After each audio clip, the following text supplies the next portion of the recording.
Hola, bienvenida a Caminando Juntas con Abigail en la Palabra. Este es un espacio donde juntas aprendemos de la Palabra de Dios, crecemos en nuestra fe y permitimos que su verdad también transforme y restaure nuestra vida. Así que toma tu Biblia, abre tu corazón y caminemos juntas en su Palabra.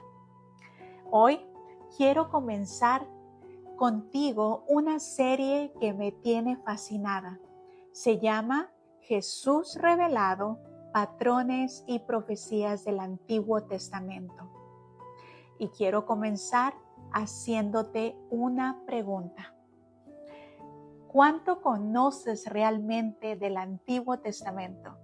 Porque muchas de nosotras conocemos bastante bien el Nuevo Testamento. Conocemos a Jesús, sus milagros, sus parábolas, su muerte, su resurrección. Pero cuando llegamos a ciertos libros del Antiguo Testamento, como Levítico, Números, Deuteronomio, los profetas, tal vez pensamos, esto es muy complicado, o ¿qué tiene que ver todo esto conmigo? Pero mientras más estudio, más entiendo algo. Si queremos conocer profundamente a Jesús, necesitamos conocer también el Antiguo Testamento, porque Jesús no aparece de repente en Mateo. La historia de nuestra redención comienza muchísimo antes.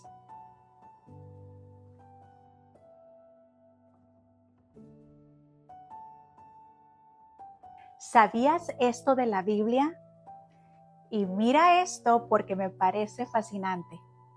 La Biblia contiene 66 libros.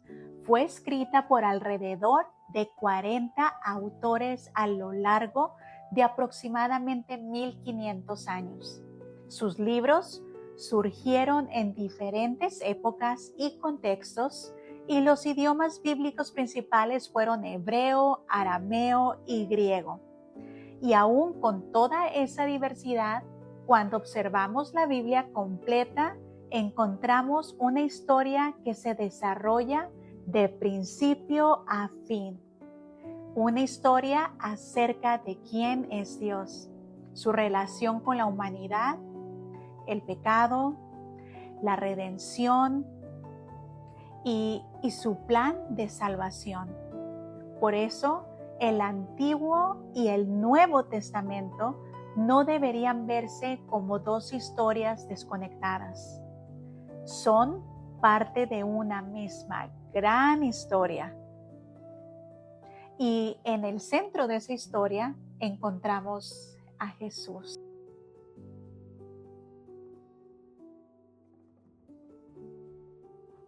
Jesús y sus raíces judías.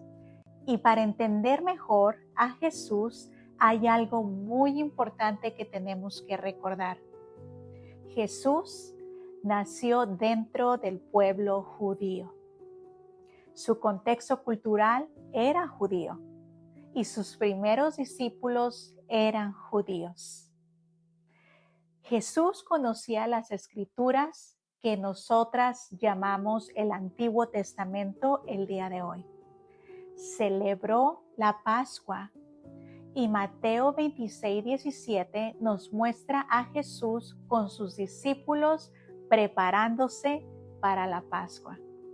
Y Juan 10:22 al 23 incluso sitúa a Jesús en Jerusalén durante la fiesta de la dedicación conocida posteriormente como Hanukkah. ¿Por qué necesitamos saber esto? Porque cuando entendemos el mundo en el que Jesús vivió, muchas de sus palabras comienzan a tener todavía más sentido. A veces podemos leer la Biblia solamente desde nuestra perspectiva moderna y occidental. Pero la Biblia nació dentro de las culturas y contextos muy diferentes al nuestro. Así que cuando estudiamos, necesitamos aprender a utilizar dos lentes. Primero preguntamos, ¿qué significa esto para las personas que lo escucharon originalmente? Y después nos preguntamos, ¿qué verdad de Dios puedo aplicar hoy a mi vida? Necesitamos las dos cosas, contexto y aplicación. Porque cuando comprendo primero la palabra, la aplicación se vuelve mucho más profunda.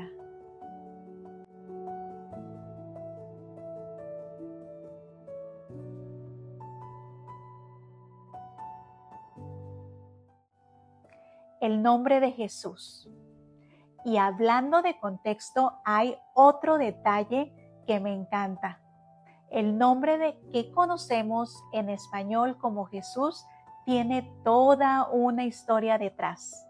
Hoy llega a través del griego y del latín y está relacionado con el nombre hebreo arameo Yeshua.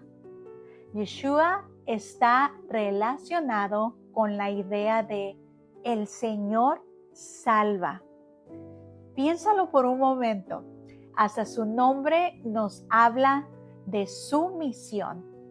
Mateo 1:21 dice, y dará a luz un hijo, y llamará su nombre Jesús, porque él salvará a su pueblo de sus pecados. Y después tenemos la palabra Cristo. Cristo no es el apellido de Jesús, es un título. Viene del griego Christos y significa ungido, equivalente a la idea de Mesías. Así que cuando decimos Jesucristo, estamos hablando de Jesús el Mesías.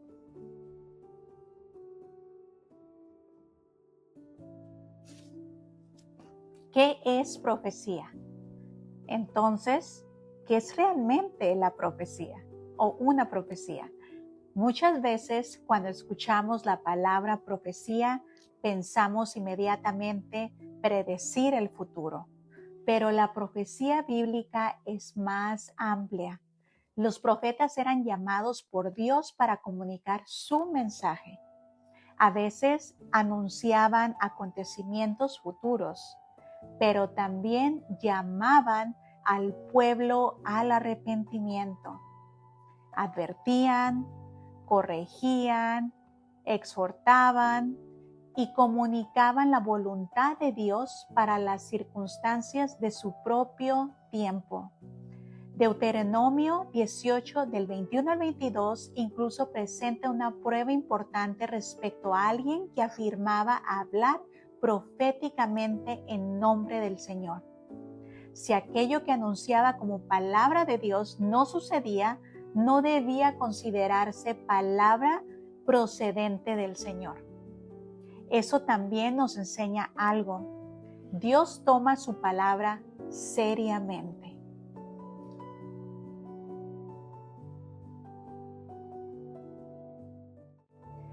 Tipos de profecías. Y durante esta serie vamos a encontrar diferentes maneras en el que el Antiguo Testamento nos prepara para reconocer a Jesús. Una es la profecía predictiva. Se anuncia algo antes de que ocurra. Otra es la profecía mesiánica. Pasajes que señalan hacia el Mesías prometido. Y también vamos a encontrar patrones o prefiguraciones, personas, acontecimientos y elementos de la historia bíblica que posteriormente encontramos reflejados o llevados a una expresión mayor en Jesús. Pero aquí quiero hacer una aclaración importante. No vamos a tratar de encontrar a Jesús simbólicamente en cada pequeño detalle. Queremos permitir que la misma escritura nos enseñe las conexiones. Eso también es parte de estudiar con discernimiento.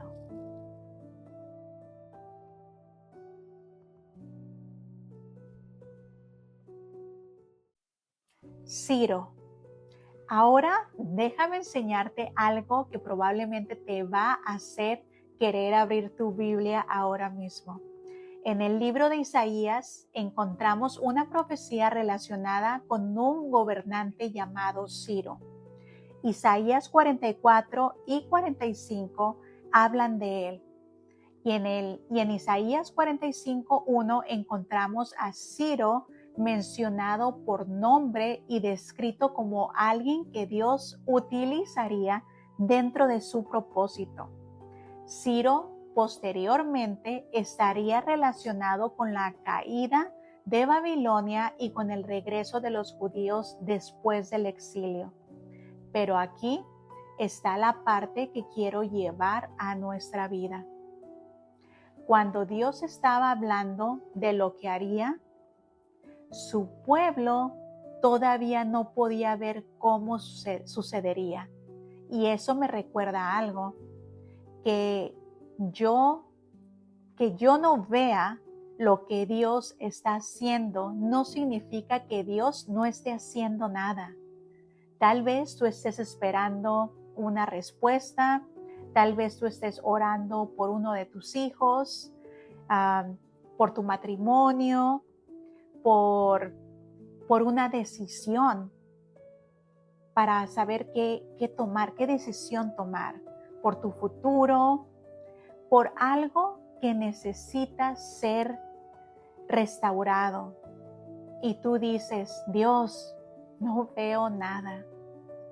Pero la Biblia constantemente nos muestra a un Dios que está trabajando dentro de una historia mucho más grande de la que una persona puede ver en un solo momento.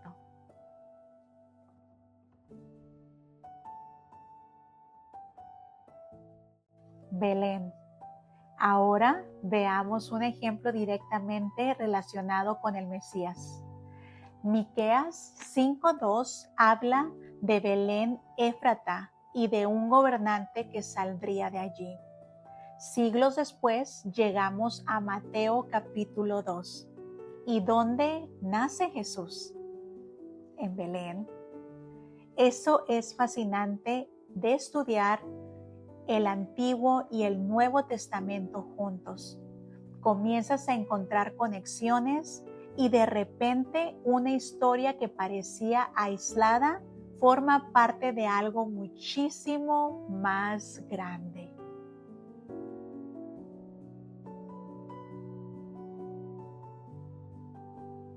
Moisés y los patrones.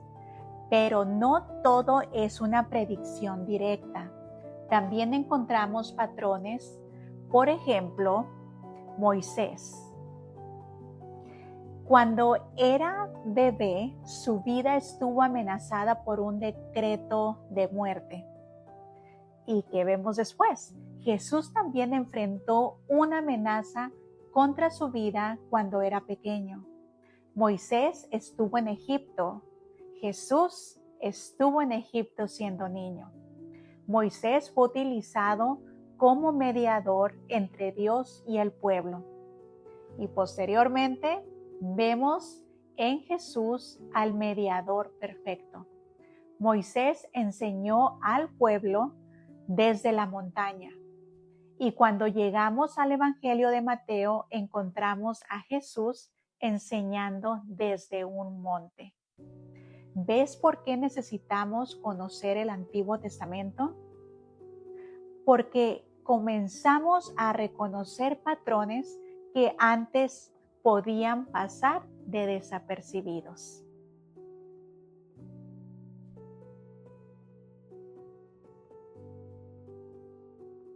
José y Jesús.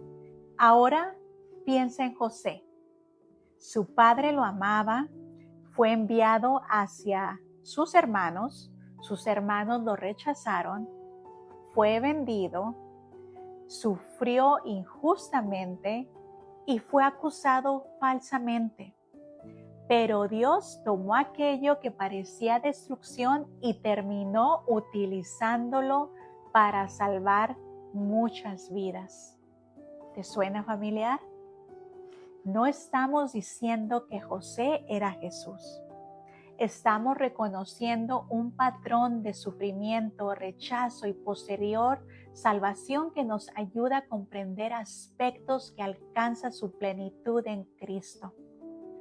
Y esto también me habla como mujer, porque muchas veces juzgamos nuestra historia mientras todavía estamos en el capítulo doloroso. José pudo haber pensado, ¿dónde está Dios? Pero Dios todavía estaba escribiendo. Y quizás tú también estás tratando de sacar una conclusión acerca de tu vida, cuando Dios todavía no ha terminado la historia.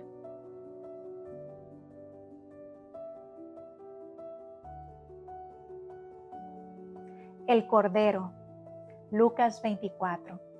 Ahora quiero enseñarte una conexión que atraviesa gran parte de la Biblia. El Cordero.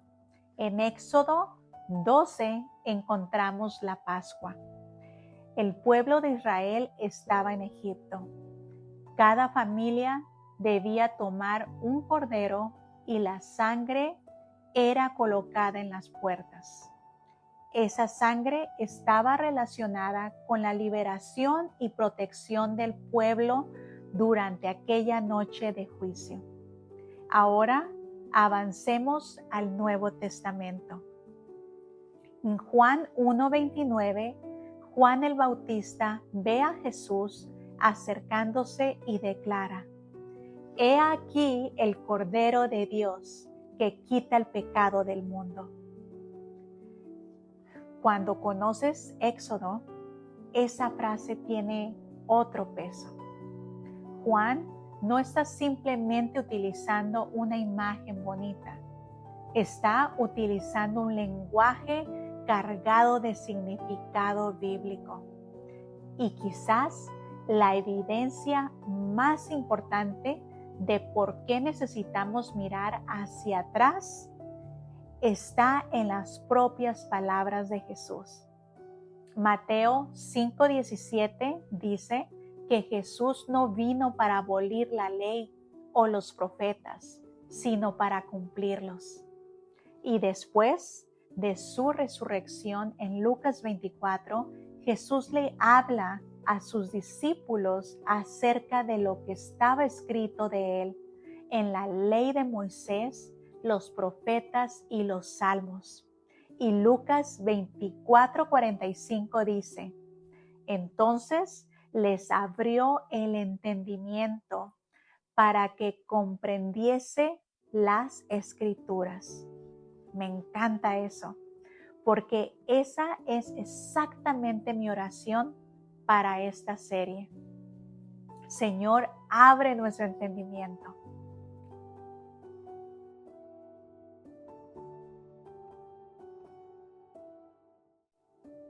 Aplicación. Y ahora quizás te estés preguntando: Abigail, todo eso está muy interesante, pero ¿qué tiene que ver la profecía con lo que estoy viviendo?